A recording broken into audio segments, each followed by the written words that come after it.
So I want to start with a little bit of context for the audience. So can you share the path that led you to Wild Bill's? I never thought I'd be selling soda full time, but here we Right? are. I actually have a pretty unique path to my life as a soda salesman, and it started in college. My business partner, Mike Quilty, who's not on the call today with us, but he, Navy veteran, super successful serial entrepreneur, um, looking for a way to create, meaningful work opportunity for veterans and like business ownership opportunities for veterans. So Wild Bill is a really cool platform. We actually did a case study of it in college when he was my teacher, and we ended up working with them, becoming franchises of Wild Bills after college for me in like 2017, 2018, and just kept scaling with the brand from there, and eventually bought the company and turned it into what it is today. What started as a college case study on a business turned into a real, organization employing veterans. For those that are unfamiliar with the Wild Bill's concept, what is it? So Wild Bill's is a veteran-owned, nostalgia-driven craft beverage brand, and we have these Wild West saloons that pop up at over 500 events a year. Think fairs, festivals, comic conventions, and we sell souvenir mugs, and you get unlimited refills at the biggest and best events across the country. But omni-channel, we have a franchise model. We sell the canned soda in stores, kind of a event focused, experience driven brand with unique soda flavors. Sounds like a recipe for disaster because I mean, you seriously, like you look at all of the incumbents in the field, right? Like the Coca-Colas and the PepsiCos of the world. And then you ask yourself, right, does the world actually need another soda brand? Because I think that it's probably the question that people ask when they're first exposed to any brand that isn't Coke and Pepsi owned. And so, how did you reconcile that for yourself? Yeah, so I would never advise anyone to get into the beverage brand, especially if you don't have a brand, because it's very expensive, it's very competitive. 90 something percent of them don't make it to $1 million in sales, and the odds are really against you in beverage playing against the giants. And you see things like Poppy and some brands pop up and get acquired. I think that's exactly why the founder in 2002, like he was really starting an experiential event company. It really differentiates through the model of like, yes, it's soda, but actually we're selling these collectible mugs at fairs and festivals. You're kind of going to where the traffic is and where the audience is at these live events. And I think there's no better business to be in right now than live events with everything getting automated. And I think people are going to crave experiences. So there's something to the fairs, festivals, and mobile, lower overhead business. No storefronts like other traditional franchise opportunities. Yeah, you'd be crazy to start a beverage company, but I guess when you're selling it in stainless steel mugs and popping up at events and getting booked for private events, it's a little bit of a different model. And we have released like zero sugar, cleaner beverages and lemonades and teas and stuff at events. So more than just a beverage company. Yeah, but You beverage is are. tough. It is an experience engine, right? But I think I think that a lot of people say it, right? Like, oh, this isn't a restaurant. It's not food and beverage, it's experience. But talk to me about your approach to experience. Like, because there's a lot of intention that goes into it isn't this transactional, I'm going to buy this cup and then I'm going to drink this stuff.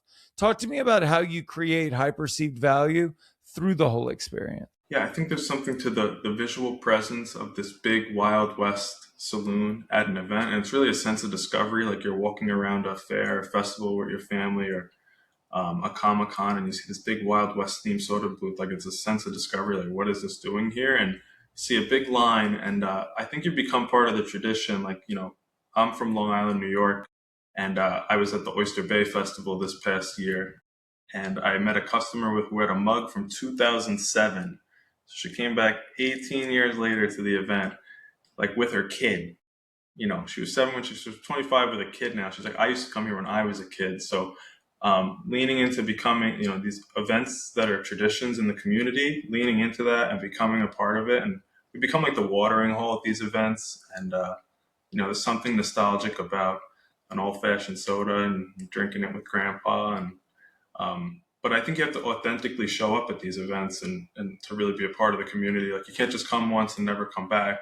Our whole value prop is we're going to be here next year and the year after that, the year after that. So, authentically showing up with communities and, really connecting with these people. And we go to Comic Cons and like, I don't know anything, 7 years ago, 8 years ago, I don't know anything about Marvel, DC, all the different fandoms, and talking to the customers and you sound like an idiot. And then, now I know it and now I can converse with the customers and they appreciate it. And, they ask for you by name coming back next year and stuff. So you got to authentically show up. Talk to me about you. You're young. You look young. At least or I'm just very old and everyone is young. And so the reason I bring it up is because I think that you've achieved personally and professionally, right? A lot of success in what feels like a relatively short period of time. What is your approach? What do you think enabled you to start, at a relatively lower level within the organization, as part of the whole to taking the helm? Yeah, I think Wild Bills is a young man's business. I mean, I'm 31. I've been at Wild Bills 9 years now. Really right out of college. I was in the event business already. Me and my business partner I mentioned we had a donut wagon before we were selling soda. So we were at fairs and festivals doing this stuff.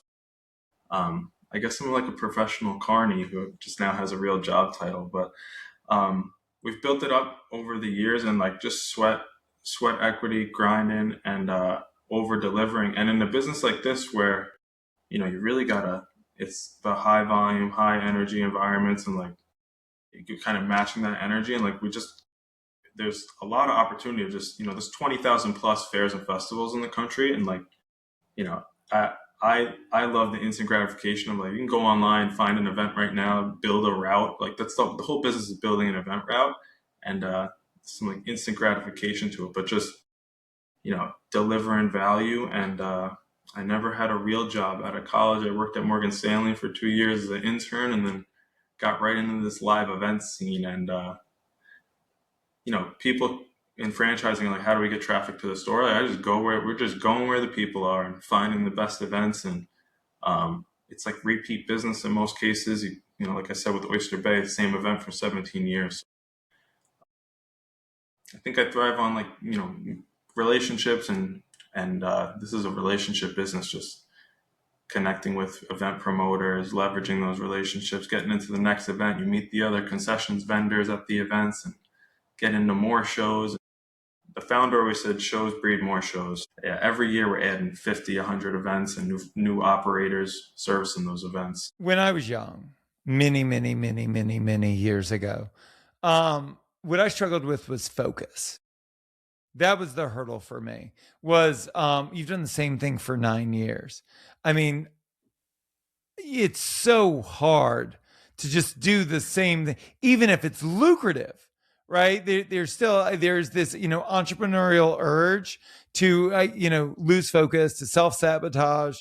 How have you managed to maintain that level of focus for so long? That's a great question. And a lot of my friends I went to school with, like we're all on the Morgan Stanley finance, Big Four accounting path, one of those two. And, a lot of them are moving companies every 2-3 years and whatnot. Sure. So I see that. And that makes a ton of sense to me too. But I just always thought like, if you could focus on one thing for 10 to 15 years and just like, how could you fail? And obviously you need, not everyone has the opportunity the runway to go for 10, 15 years, but, financially or mentally.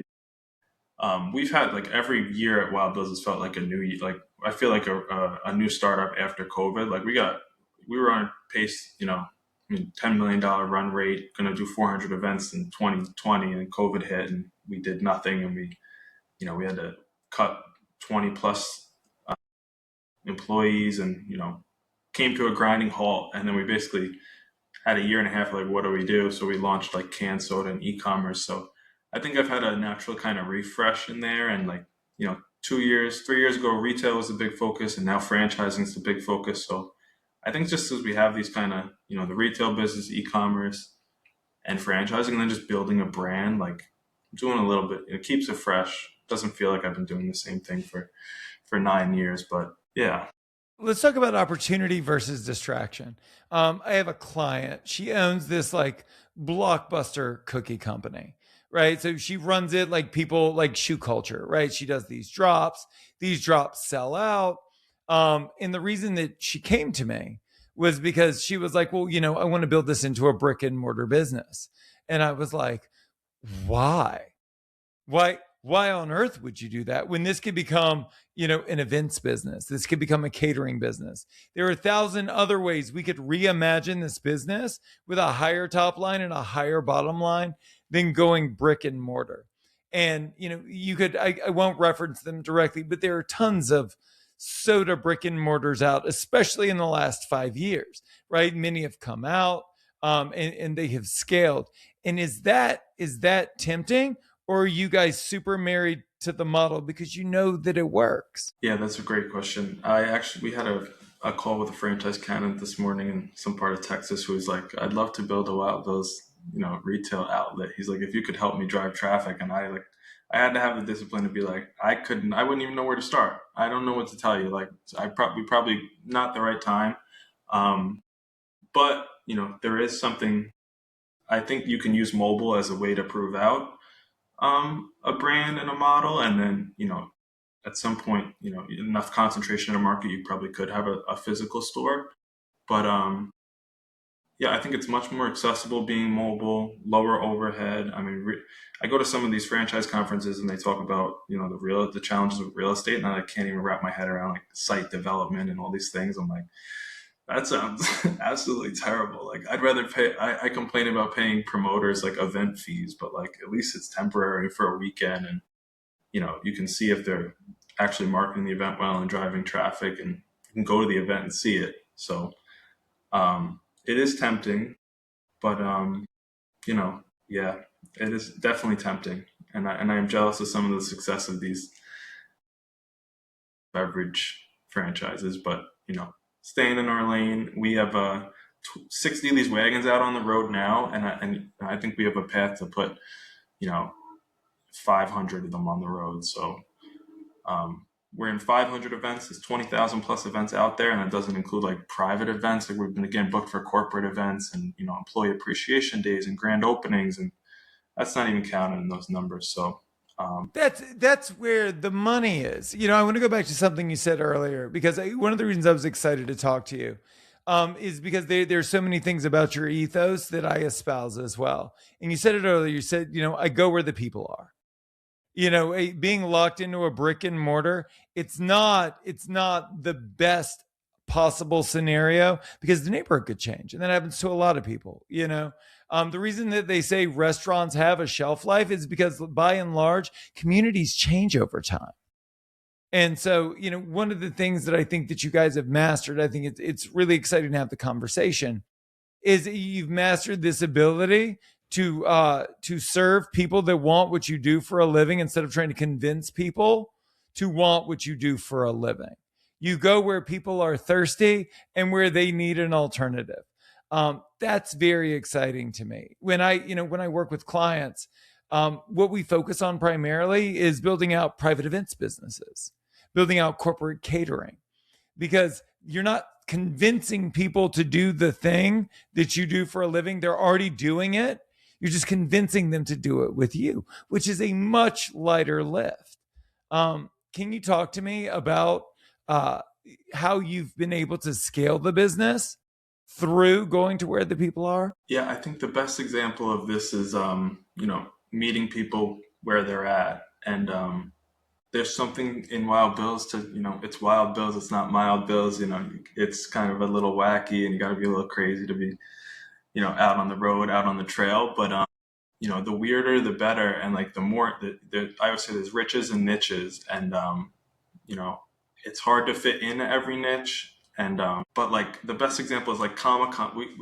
We never knew as a company what a comic, like it was always fairs and festivals until 2013. We did our first Comic Con, and you did one, and then I think the first one we did was Wizard World Philadelphia or something. Like Stan Lee was probably there in 2013, and like William Shatner or whatever signing autographs. But when you tap into one event like that, and then you're like, okay, this has some legs, and then you're like, oh, there's another one in this city, and then before you know it, like 98 events we did last year were comic and fandom themed, and that's not including like anime and gaming. So you're really able to scale because it's like whatever you can think, whatever fandom or there's book fairs, there's Renaissance fairs, there's fantasy fairs, there's things you've never heard of, and then there's one in every city times however many cities times the 50 states. It's really crazy. So as different as we are, like from Florida to California, like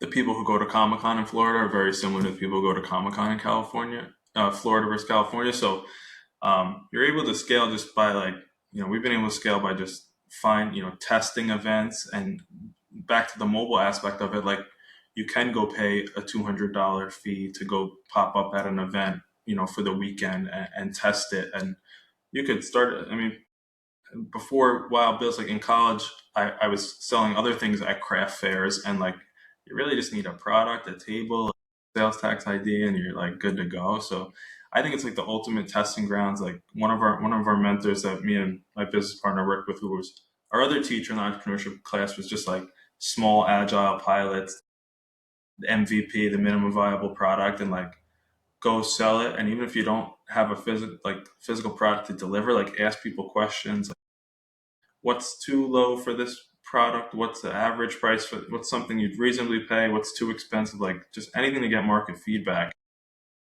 You're able to scale and test so quickly at events because you're talking to the customer. And I don't think you have any other opportunity like that to just like, we were at PAX East in Boston this weekend. It's 200,000 people over 4 days, a big gaming convention, like Nintendo's there and all the big gaming publishing companies. I talked face to face with, hundreds of customers for 10 hours a day. And you learn so much about the flavors, and they give you ideas, and it's just amazing. So I think it's the feedback loop at events allows you to grow and scale so fast. Let's talk about that feedback loop, because I think that it's like the most exciting thing in the world. I actually had a similar experience. I work with a juice concept based in Las Vegas, and one of their locations is we're like one of the big resort casinos in Las Vegas. And so every day was like Groundhog's Day, because every day it's brand new people, right? Yep. Every day we're starting fresh. Like there is no loyal customer base in a resort casino. Everybody's changing every day. So rather than running things through the local stores to see what would work, what we did was we just iterated through the model of a high traffic casino with fresh people every day. So we were able to adjust the pricing every single day. We were able to adjust the product features every single day, the upsell strategies. Like we were able to iterate constantly, trying to figure out what would work. And what would have taken in a brick and mortar store realistically 6 months took us about 3 weeks. Because as long as you're always getting fresh audience, there's always this opportunity to iterate, to improve, to change. One of the key, I think, caveats, or one of the key ideologies around marketing, is this being in love with failure. That you've got to iterate and you've got to figure out what doesn't work, so ultimately you can figure out what does work. How is Wild Bill's iterating over time to evolve, and how are you using these fresh audiences to do that? The failure idea always gets me. I think people you gotta fail with discipline. I think is important. Some people say fail fast, but like fail, make sure you learn something, make sure you have the risk assessment of what a failure means before it. Because like we've I guess like in a how'd you phrase the end of the question? I kind of lost my thought there. No, you're good. What I was saying was, how does failure play a role in the iterations of Wild Bills? Because this is a brand that's still evolving. Yeah, I would say that we've gotten coming out of COVID, where we were like, all the events canceled and we were forced to test things, and we've kind of gone in reverse of, during COVID, we were like, what can we sell online to leverage the brand? We were making crunchy coated peanuts and selling Wild Bill's jerky and selling Wild Bill's barbecue sauces. And I think we learned so much that like we've gotten more disciplined and better at saying no to things. But still, then I get like learning what types of events like do and don't work. Like you get kind of, your eyes get really wide when you see, oh, there's a a million people at the whatever state fair. But then there's like intricacies in our business to like, oh, you think you're going to capture 1% and 1% and make $1 million, but you need to have a booth on the midway and you need to have 3 stands. And with 1 stand in this location, you only see 10% of the audience and the eyeballs. I think failing at the event level, learning what's a good event, a bad event. We have like 24 years of history and data of what makes a good one, what makes a bad one, and everything from the genre of the event and the demographic. One of my favorite sayings, like my friend with a hat company, they asked him what his demographic was, and he said everyone with a head. And like it's just like it's ridiculous. And at Wild Bill's, it kind of is like everyone who likes to have a drink and go. Every genre of event kind of works without. But we've learned there's a couple specific cultural events that don't work, or like parades that are really quick and short and don't have the unlimited refill value don't really work. And we'll fail once at something and maybe go back and try it with a different approach to fail a second time. Like, there's events that don't do great the first year, but you'll still give it a second shot. But, I guess failing once or twice and failing disciplined has been important for us. And, you learn what works and doesn't work and double down on what works. Let's talk about the diversification of revenue streams for a minute. So, talk to me about the move into retail, especially like beverage side retail. I don't think there's any restaurateur on the planet that doesn't dream of having their own whiskey, right, in liquor stores and grocery stores, or the chef that wants to put their sauce that they're known for. How has retail been? Right? Is it lucrative? And like, what are the strategies to make sure that it is? Retail is very hard. And back to my point earlier, like I'd never started a traditional beverage brand without having a brand and customer demand. But like, in one of the brand overview things, in one of the brand overviews presentations, when I talk to the retailers, like there's a slide and it's like, for 20 years, people were like, where can we get the soda? And we would say, come back to the fair next year. And then, now the answer is when people ask that event, it's come back to the event, next week, next year, or go to your local. We were in Massachusetts this weekend and I was telling people to go to Roche Bros, or we were in New Jersey at an event at the racetrack and we were telling people to go to ShopRite and Stop and Shop. So I think back to the live event thing, like getting customer feedback, whatever your product is, like people selling, bars of soap at craft fair, they go into sometimes independent retail and whatnot. And we kind of took a disciplined approach of like, we only launched it because we had customer demand. And then we only launched the retail around geographies where we had a deep event presence, where you can drive traffic to the stores. Because the conversations with the retailers are, what are you going to do to drive traffic to the store? And unless you're Mr. Beast with this Beastables chocolate bar and you're like, I'm going to go, or Jake Paul and KSI, Logan and KSI, and you're going to send all your traffic from your YouTube channel there, like you better have a good answer. And like ours is in New Jersey, we're at 90 events a year. And like we have signage at all the events and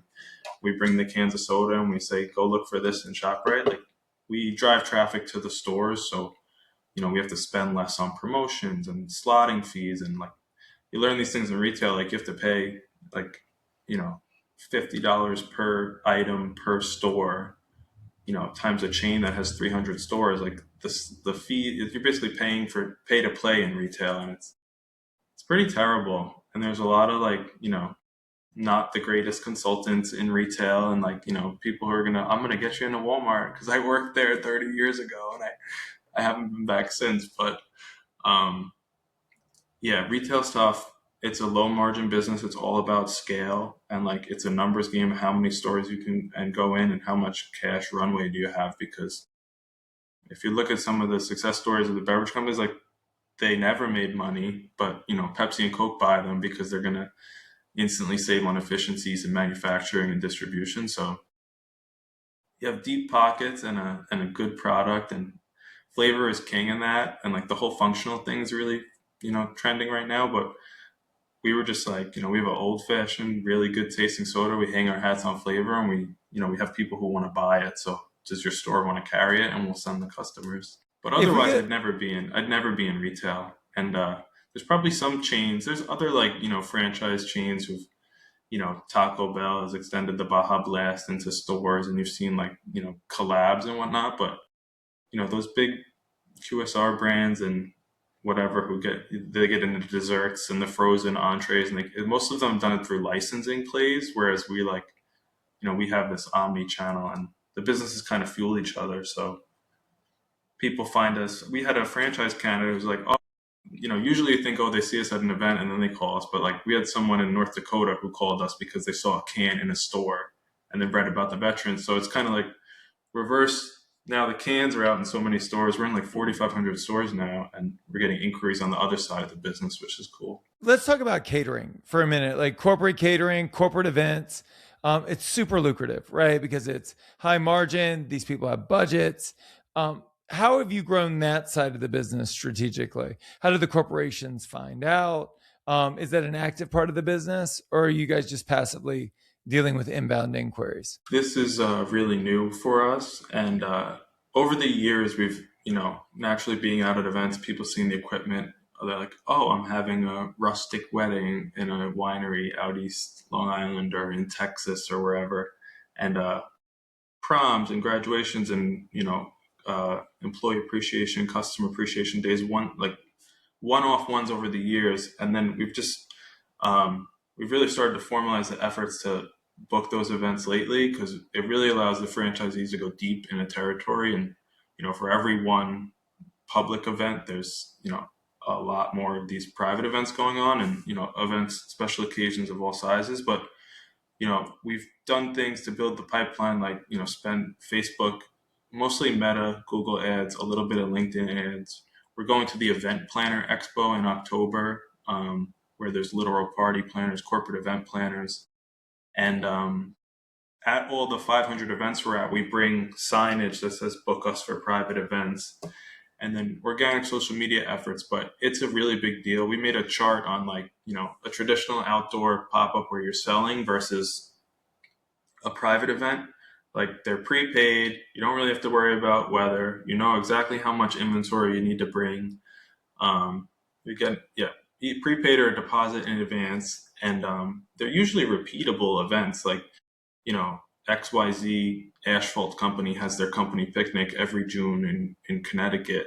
They kind of invite the same vendors back year over year, and when you get something with one of the apartment complexes or the office complexes, they book you a couple times a year. We're really focused on campus and university events. We've done a bunch at like Rutgers and Fairleigh Dickinson in the New Jersey market.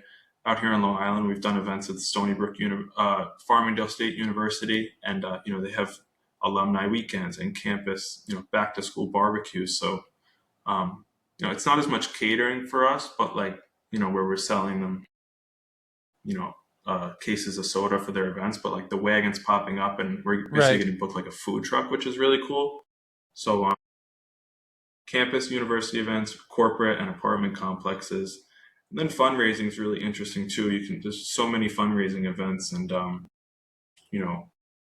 sell for a good cause, get some guaranteed minimum, and be involved in the community all at once. So it's really important though, because they're much higher margin events than they're much higher margin, and less staff usually, and more predictable. So we love catering. We're bringing on resources to help us with that right now, actually. When I talk to master franchisors, it's always interesting, because the conversation that I want to have is about like what makes for a good franchisee. I think what would make for a good franchisee is generally what would make for a good entrepreneur. What are the qualities you guys look for in strategic partners? What has proven to work best? Well, when we talk to franchise candidates, I think being transparent is, not only in their benefit, but yours, because you're like vetting people. And I always just lead with like, the Wild Bill is mostly owner operator right now. We do have, operators who have multiple stands, and obviously have teams. You can't be everywhere at once, and, they're running multiple events on a weekend, but I just lead with, it's a grind. And, it is like you're getting in a trail, you're prepping your trailer Wednesday afternoon, you're hitting the road Thursday, setting up, and then you're working an event Friday, Saturday, Sunday. And it's a grind. It's a young man's business we lead with, young woman's business, whoever wants to do it, but it's a hustle, and you got to be prepared. And you really I guess the flip side of not having a physical brick and mortar location is you have to go out and book these events every weekend. So, it's a big sale. It's some sales effort involved, and in the physical weekend work, like you're a weekend warrior. If you don't like going to events, I probably wouldn't get in this business. So, um, being transparent about what the business is, and you know, and then obviously where it can go, but leading with that, and then we lean heavily into the veteran owned aspect. We feel like there's no honestly better candidate. Like, who else can follow, like an operations manual and like a system better than and the veterans? And we've had a lot of success with them um, across all branches, and they kind of all rip on each other. The Army guys giving the Air Force guys shit, but that's how it goes. But they follow a system really well, and I think they fit the bill of hardworking and logistics oriented. That's been a big focus for us. We've kind of homegrown a couple of franchisees and like employees who um, worked events with us, or other like cater concessions folks who've been in the event business. Is always they inherently kind of understand the weekend work and the long hours and everything of the event business, but very specific kind of veterans, people in the event business, people with franchise experience in general, because not that it all translates over, but just people usually investing in franchises want, they're buying into the system, and they're, something that's supposed to work and be turnkey, and kind of operations mindset definitely goes a long way in this business. Got one last question for you. What should we steal from you? Like, what are the operating principles that have helped serve you well, over the last 9 years growing this organization that we could steal? The tactics, the tools, the strategies.